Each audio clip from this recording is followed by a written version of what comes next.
a graduating student taking up Bachelor of Science in Civil Engineering, Student Council Officer, and the first ever Binibining Kadlahi, Berna Ricaela Franco. Miss Millennial Tarlac.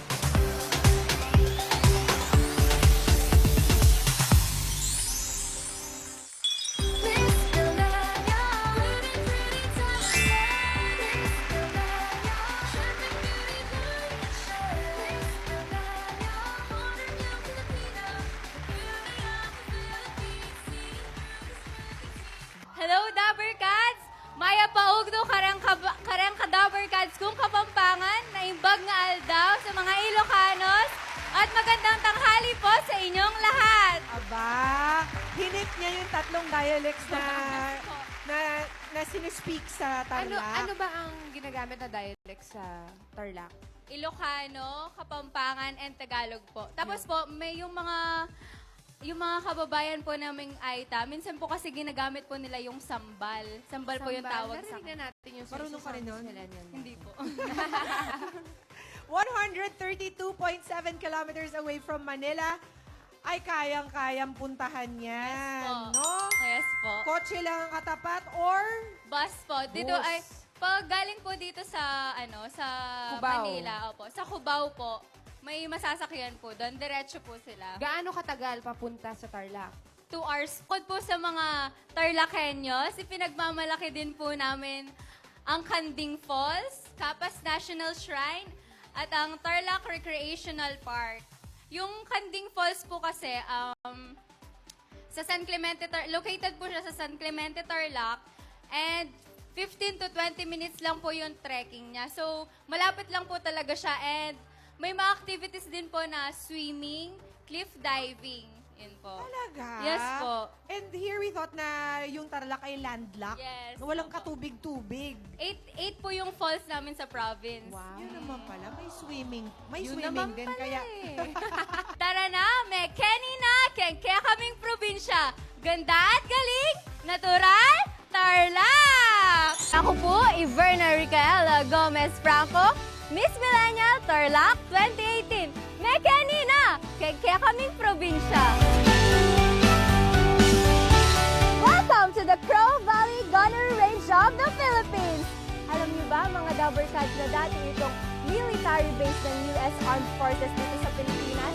At hindi lang yan, dahil ito ang may pinakamaganda at pinakamalawak na training range sa buong Asia.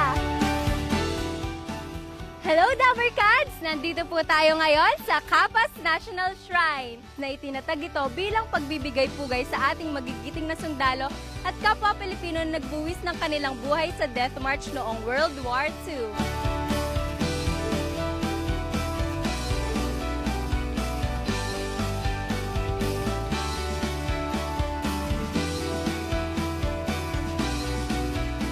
Dito po tayo ngayon sa Red's Love Pottery ng Victoria Tarlac, kung saan isa sa ipinagmamalaki ng aking probinsya ay ang paggawa ng palayok.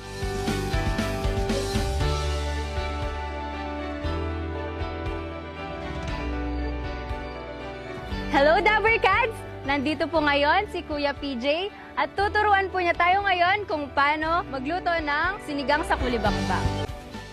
Mula sa kanlungan ng iba't ibang lahi, Berna Ricaela Gomez Franco, your Miss Millennial Tarlac 2018. Ganda at galing, natural Tarlac! can you tell us more about the JV Sports and Recreational Complex? So yung JVY Sports and Recreational Complex, kung adventurous po kayo, dito po yung perfect place para sa inyo. Kasi may, ayan Ayan po, siya. may ano po siya, may racing, circuit racing, and pwede rin po kayo mag-swimming, basketball, kayak, and bird watching po yung mga photographers po. Pwede po sila doon. And itong, sorry. Go ahead, Pauline. And itong Capas National Shrine, yun ba yung parang Christ the Redeemer? Hindi Hindi. po, Monasterio Iba pa. de Tarlac po yan. Opo. Ito yung parang V-shaped na Opo. inverted. Opo. Nung ano po kasi yun, parang itinatag po yan bilang pagbibigay-pugay po sa mga sundalo at kababayan po nating Pilipino na nagbuwis po ng kanilang buhay sa Death March noong World War II po. Yan. Yes. Tapos at para patunayan na merong swimming sa Tarlac. Ayan. At Tell maraming us about tubig. Tell us about Kanding Falls. Ayun nga po, nabanggit ko na po kanina, yung sa Kanding Falls po. So, 15 to 20 minutes trekking po siya. Ah, Pero okay. may dadaanan ka pong ilog. Ah. Saya. So maganda naman Yes yung po, maganda po yung journey opo. going to the Adventure. the Opo. falls. Yes po. Namin yung Kamaro. Ay, opo. Bakit ka nga ba walang dalang Kamaro? Kasi po, pag tag-ulan po talaga yung mga yon. Pag mga bandang May po sila, ganon. May, Dun po- June, dun sila Opo. nagsisimulang Dun po lumabas. sila lumalabas. hindi sila in Kaya season. ngayon po wala po, opo. Hindi po nila season. Thank you po sa mga kababayan ko pong nagbigay ng kanilang mga products. And syempre po sa governor po namin, vice governor, board members, and mayor po ng Municipality of Capas, and the SB members. And of course po yung mga sumama po dito ngayon. Yung family ko po and mga tourism officers po. And yung mga kaklase ko po, nandun po sila. Nag-review po sila para sa board exam ngayon. Maraming salamat sa pagsuporta kay Verna. Ang Miss Millennial Philippines ay hatid sa atin ng Pride with Fabric Conditioner. Ituloy ang bango with pride. Vitamilk, balik bote, feels good. Nescafe Creamy White, mas masarap ang buhay pag walang pait. Mas masarap bumangon pag may Nescafe Creamy White. Coca-Cola, lahat ng kainan mas sumasarap with Coca-Cola dahil kahit anong pagkain plus Coke, #forever bagay talaga. At tatanggap pa si Verna ng gift packs from Potency, the beauty of immunity. Dabarcats, to know more about Tarlac, follow Verna on all her social media accounts.